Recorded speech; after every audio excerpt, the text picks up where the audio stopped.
My name is Tava rez. My book is called Drag Queen Preacher. I know I don't look like it right now, but I'm actually a drag queen and also a preacher, and I blend a lot of different worlds together in my personal being. Um, and what that means is that I often walk into a room and I think, how on earth did I get here? I don't really belong, but I think I'm supposed to be here. And so that kind of works right now as well. Um, Poets kind of have a certain look and vibe to them, and a lot of you look like poets, and I'm like, I don't know if I look like that. Anyway, I'll stop talking and I'll start reading some poetry. So, um,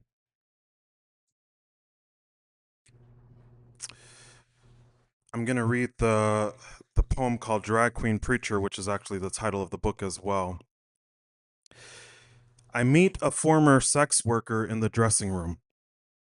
She's new to the city, Latina. We build a rapport together over our Latina in West Michigan experience. To my left is a queen that worked in human resources. Until she got let go, she speaks up against bigotry. She's got a loud voice and commands respect. Behind me is a performer. Behind me, a performer bares his breasts while changing attire.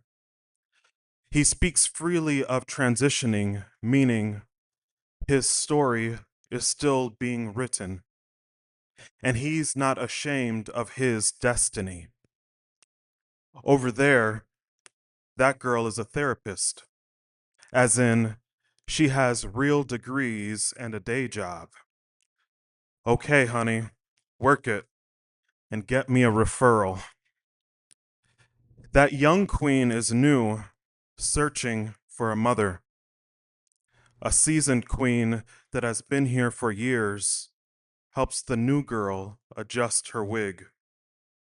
We all trade makeup secrets and borrow hairpins, laugh at the absurdity of nipples, sex, and family rejection, excommunication. And it feels like church, preparing to make a crowd of strangers feel invited into a place of belonging, to forget the pain of the world for just an hour. Yes, this is the church, and we are the preachers.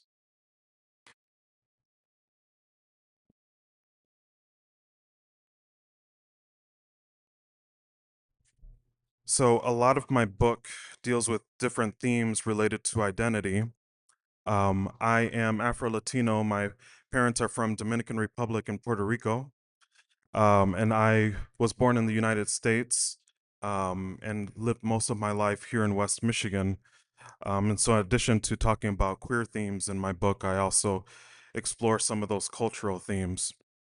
And this poem is related to that. It's called Boy No Swim. I was never taught to swim. No one ever even bothered to toss me in the shallows. The irony of island blood drawn to the water, unsatisfied. The pool at Garfield Park, only 2 blocks away from my childhood. My family might as well been back in Fort Smith, Arkansas, looking for the beaches of Puerto Plata. We finally map it out. Drive to a free Lake Michigan on the 4th of July, when the inland silver sea waves hold me sweetly captive. I know I'll come back every year and sink to the bottom every summer.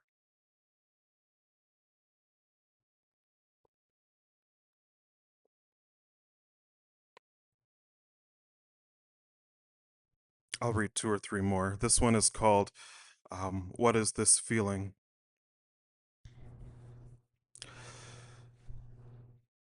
I assume that grief was always tied to an external body, one that gets entrenched in a cemetery or burned and collected in a polished box, taking up visual residence with the rest of the dust in the living room.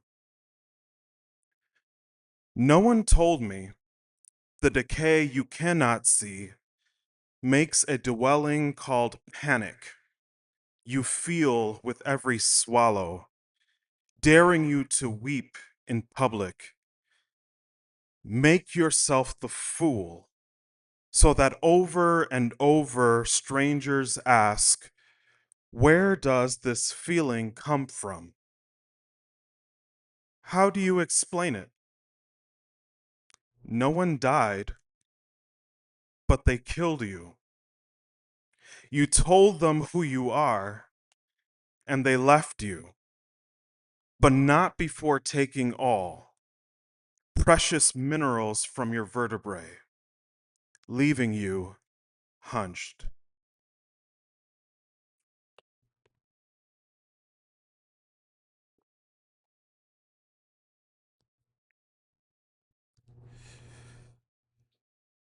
This next poem is called Home, which I wrote not just in reflection of my own experience, but for so many folks that I've encountered in the queer community that have no place to go back to that we would call home.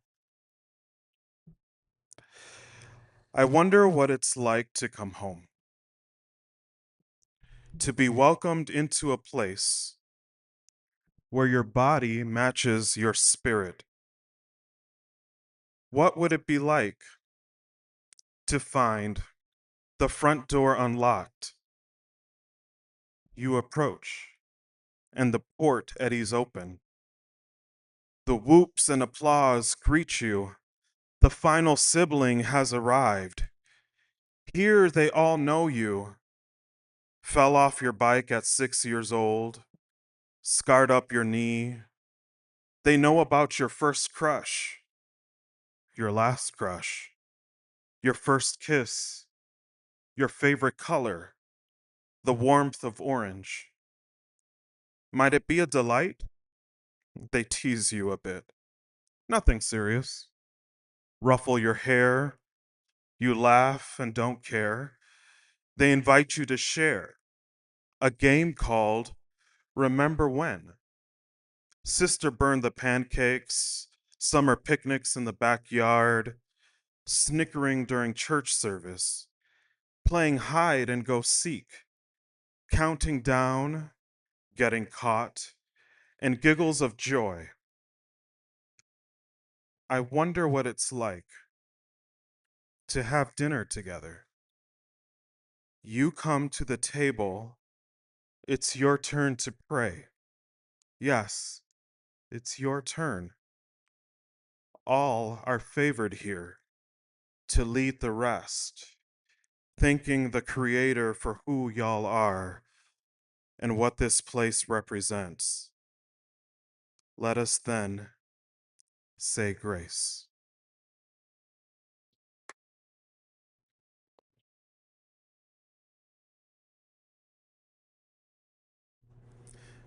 I really should plan these things better. I never really know what I'm going to read until I walk into the room. Um, but there's one poem I'm looking for now that I'll end with.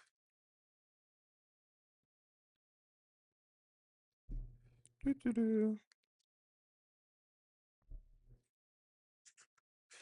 Actually, I'll switch and read this one instead.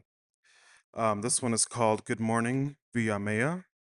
So Villamella is a neighborhood in Dominican Republic and Santo Domingo, so the capital city. I didn't know it at the time that it's one of the poorest neighborhoods in the capital. That's where I would go visit my grandmother, who lived there. And my first time there was just a riot. It was definitely a culture clash for this American raised Afro Caribbean boy to go back home, quote unquote, and experience the culture of my parents and grandparents. Um, so this is a reflection on that moment. We still laugh about it. 2 decades later, suffocating in the heat of Villa Maya.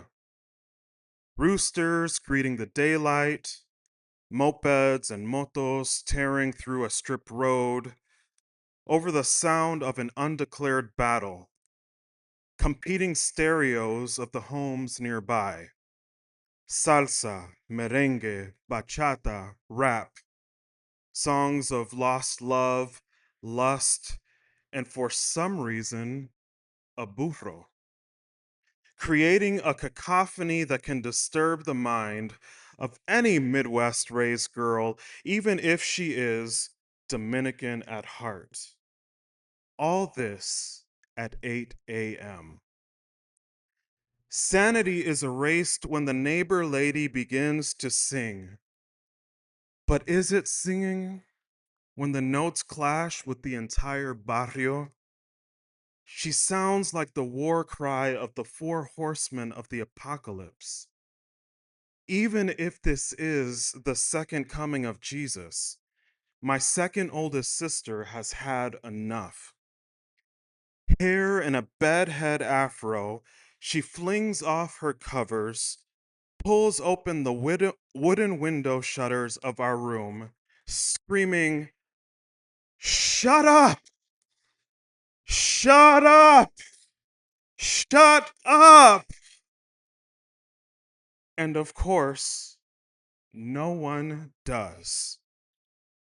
Instead, my sisters and I join the confusion, the three of us in our pajamas howling with laughter at the absurdity of songs about donkeys that a woman can manage to screech louder than her boombox at full volume, about screaming in English when no one can hear you and no one understands, knowing that this will be our entire summer, giggling with tears rolling down our morning faces until we're called for breakfast of bread and coffee.